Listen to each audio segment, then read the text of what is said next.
Sohinki. If you've ever thought to yourself, man, I really want a Gears of War game where the protagonist constantly cracks one-liners, then Gears of War Judgment may just be for you.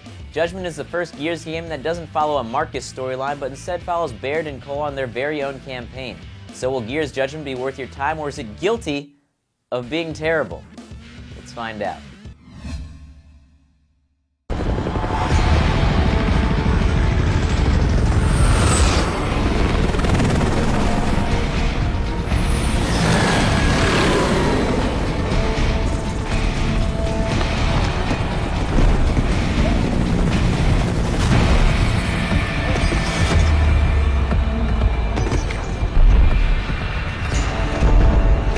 Gears of War Judgment begins with Baird, Cole, and your two new compadres, Paddock and Hendricks, being dragged to a court-martial for doing something or other that seems very serious.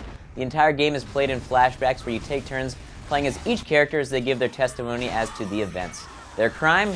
Using a light mass missile without permission in order to take out a sizable Locust army.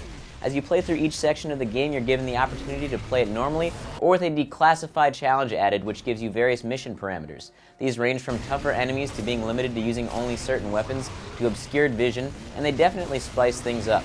That being said, while it seemed cool at first, I was a little put off that each section of the campaign was basically just an arcade level in which you tried to score as high as you could. It is clearly geared toward a co-op experience, but disjointed campaign like this didn't allow me to get into the story. You literally get a score screen after each section. I found myself not caring at all and simply playing through the campaign just to get through it. The main campaign is extremely short as well. You can run through it in about 5 hours. There is a bonus campaign that you unlock called Aftermath, which adds a bit to the richness of the Gears 3 story, but wasn't relevant enough for me to get that into it. Then there's the multiplayer that remains largely unchanged aside from a few new weapons, including a semi-auto sniper rifle, a bolt-action rifle, and a grenade launcher. Generally speaking, if you're playing something like Team Deathmatch, it's about who can wall bounce and use a Nasher shotgun the best. However, one notable change that balances the multiplayer out a lot is that the shotgun now counts as a primary weapon. This does go a long way to improve the balance of the multiplayer, and I believe it's the most balanced Gears thus far because of this change. However, one thing that has been removed in the multiplayer is the bonus active reload damage. It's a balancing change that is largely unnoticed, though it does feel like it makes the regular Lancer less viable. The biggest change to multiplayer comes in the form of the Overrun mode. Overrun is a COG versus Locust format in which the Locust must break down COG defenses in order to open E-holes and destroy a generator that is charging a Hammer of Dawn. The COG must simply stop them from penetrating their defenses. Each team gets a chance to play each side, and it's a lot of fun. The COG side is class-based with an engineer that can build turrets, a sniper that can climb into raised sniper posts, a medic, and a soldier armed with the new grenade launcher. The Locust can play as Tickers, Wretches, Grenadiers, Cantus, a new Locust called the Rager, a Serapede, a Mauler, and a Corpser.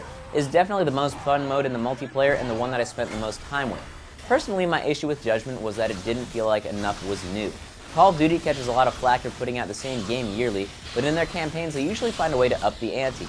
New set pieces, crazy action sequences, etc. In Judgment, while the story is different, you spend most of your time doing what you always do in Gears, running from cover-filled section to cover-filled section, killing Locusts, and then doing it again. It basically felt like a very expensive add-on as opposed to its own game. Guns dry.